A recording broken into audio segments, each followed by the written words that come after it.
Welcome to the Knowing the Materials, Machine, and Tools video for the fancy cord winding operation. This video will walk you through the different materials and parts of the winding machine, as well as the various tools that you will use as an operator. Please familiarize yourself with this information.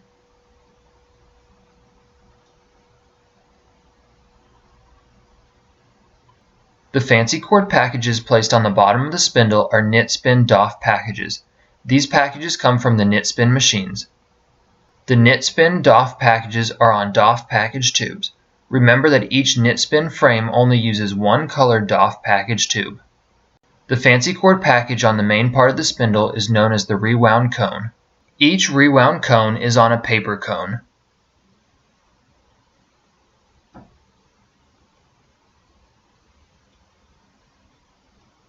The whole machine is called the winder. It is made up of 4 individual spindles. Each individual spindle of the winder is composed of numerous intricate parts that will work together to rewind the fancy cord to the specific final product weight. Each part will be identified in this segment. Starting at the bottom, the Knit-Spin DOF package is placed on the krill pin, which is located on the shelf. Above the krill pin is the thread guide. This part is the tensor flange, and this is the guide rod. Behind the guide rod is the cord break sensor, which shuts the spindle down if there is no fancy cord being supplied to it. This part is the pigtail guide. Inside of the winder frame is the motor. Never touch this part. The box on each spindle is the control box. The control box has 5 important features.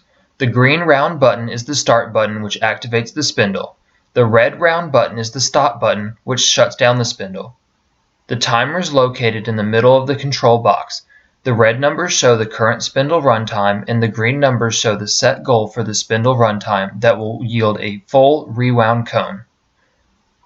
The red rectangular button is the full cone light, which illuminates when the spindle timer reaches the set goal. The black switch is the cord break sensor switch, which turns the cord break sensor on and off. On the top face of the spindle, the operator places the sticky note, which has all of the necessary information to identify the rewound cone. The red knob and handle is the operation knob. The operation knob is connected to the cradle, which holds the paper cone. Under the cradle is the drum roller. The small white part on the spindle is the traverse guide. Above the spindle is the storage rack, where extra Knit-Spin packages are stored. Behind the winders are the winding racks, where Knit-Spin operators place DOF packages.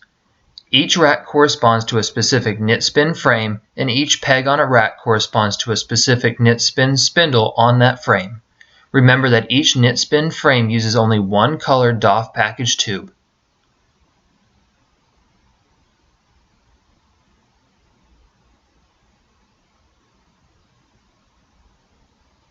The sewing machine is used to splice 2 fancy cord packages together.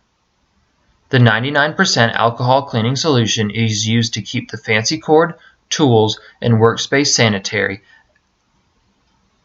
Snips are very important for the work of a fancy cord winding operator. Thank you for watching the Knowing the Materials, Machine, and Tools video for the fancy cord winding operation.